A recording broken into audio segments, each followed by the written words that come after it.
வணக்கம். நாவன் அகாடமியிலிருந்து செந்தமிழ் பாவை. இன்று நம்ம பார்க்க போகிற வகுப்பு என்னவென்றால் do, does, did. இந்த do, does, did முதலில் வந்தால் அதற்கு yes or no question பெயர். ஸோ yes or no questionனா என்ன அப்படின்னு பார்த்தீங்கன்னா, நாம கேட்கிற கேள்விக்கு ஒன்று எஸ் அல்லது நோன் விடை சொல்கிற மாதிரி வருவது தான் yes or no question. Okay, அப்ப do, does இது வந்து பாத்தீங்கன்னா சிம்பிள் பிரசன்ட்ல வரும், did சிம்பிள் பாஸ்ட்ல வரும். அப்ப பிரசன்ட் எடுத்துக்கிட்டீங்கன்னா do, does auxiliary verb use பண்ணி கொஸ்டின் கேட்கலாம். இதே பாஸ்ட் டென்ஸ்ல பேசுவதாக இருந்தால் did என்ற ஆக்சிலரி verb யூஸ் பண்ணி கொஸ்டின் கேட்கலாம். ஆக மொத்தத்துல do, does, did முதல் வந்ததுன்னா அது yes or no question.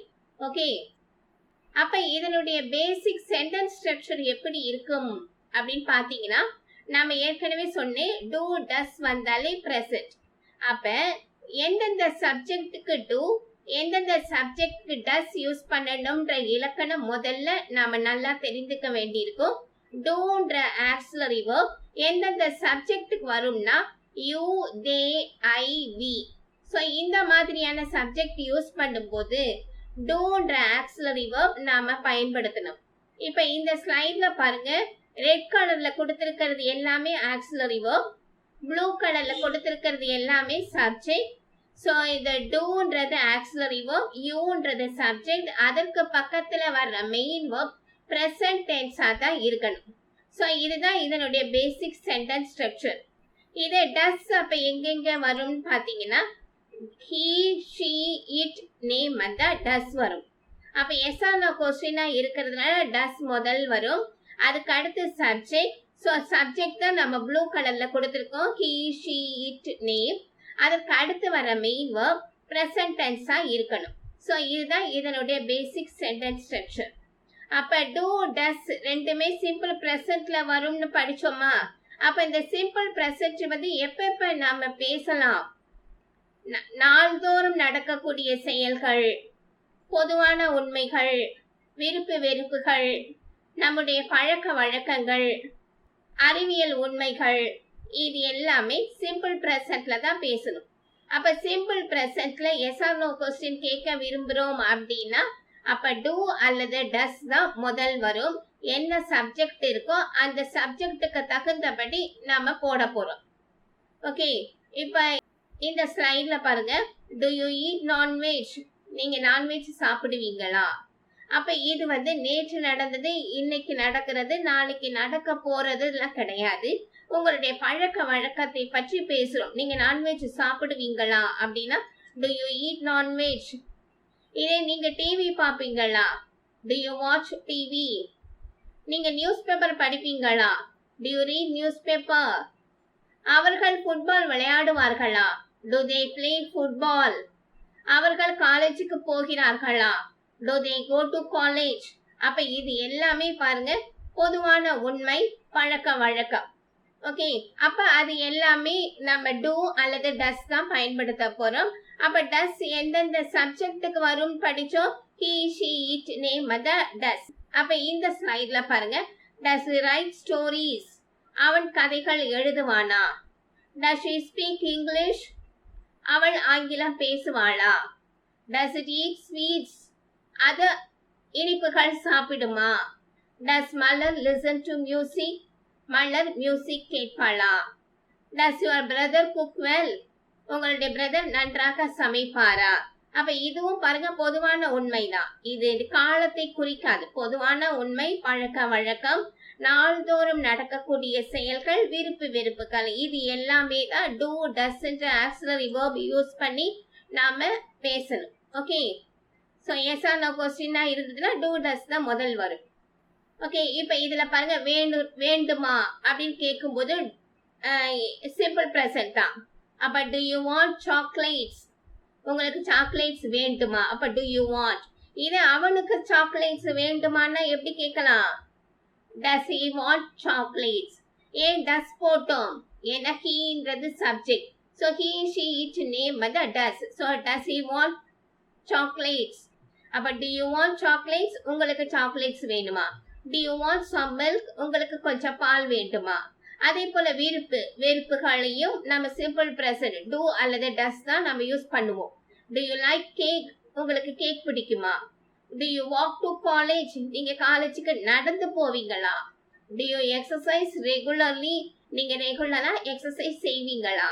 So இது எல்லாமே பொதுவான உண்மை, விருப்பு வெறுப்பு. இது எல்லாத்துக்குமே டூ டஸ் என்ற ஆக்சிலரி வெர்ப் யூஸ் பண்ணி எஸ் ஆர் நோ கொஸ்டின் கேட்டோம். ஓகே, அடுத்து பாருங்க, டஸ் யூஸ் பண்ணி சில கொஸ்டின்ஸ்லாம் கொடுத்துருக்கோம். Does your mother like milk?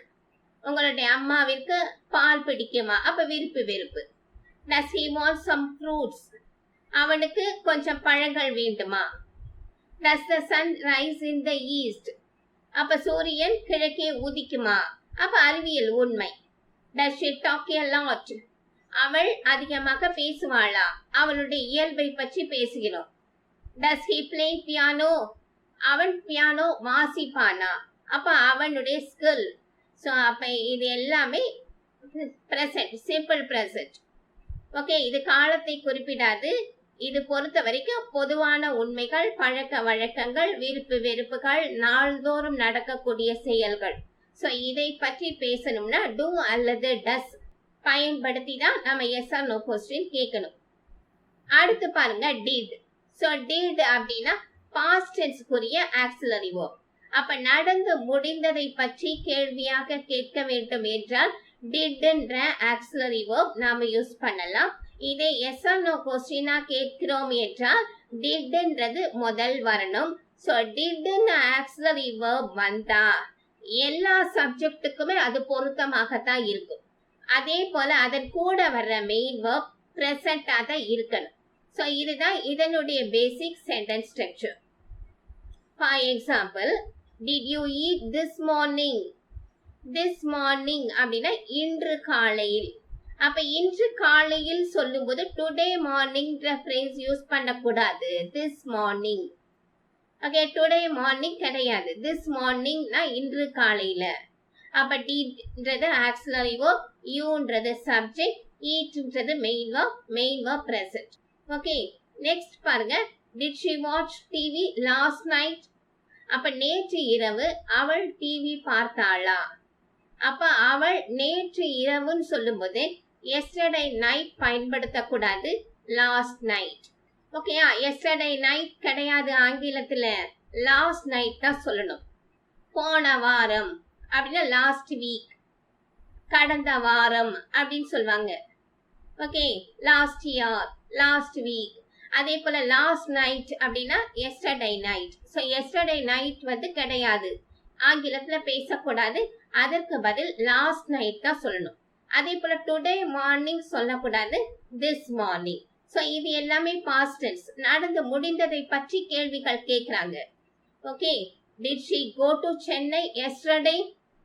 நேற்று அவள் சென்னைக்கு சென்றாளா? அப்ப நேற்று, அப்ப பாஸ்ட் டென்ஸ்ல ஒரு குறிப்பிட்ட நாள்ல இது நடந்ததான் கேட்கும் போது டிட்ன்ற ஆக்சிலரி வெர்ப் யூஸ் பண்ணி தான் எஸ் ஆர் நோ கொஸ்டின் கேட்கிறோம். ஓகே, இந்த வகுப்பு உங்கள் அனைவருக்குமே நன்றாக புரியும்னு நம்புறேன். ஸோ இந்த வகுப்பு நன்றாக புரிந்தது என்றால் லைக் பட்டனை கிளிக் பண்ணுங்க. அதே போல ஆங்கிலம் கற்க விரும்பும் உங்களுடைய தோழர் தோழியர்களுக்கு ஷேர் பண்ணுங்க. இந்த சேனலுக்கு நீங்க புதிய வரவு என்றால் subscribe button, bell icon all சேர்த்து கிளிக் பண்ணிட்டீங்க அப்படின்னா நான் போடுற அடுத்தடுத்த வீடியோ உங்களுடைய பார்வைக்கே வந்துவிடும். நன்றி, விடைபெறுகிறேன்.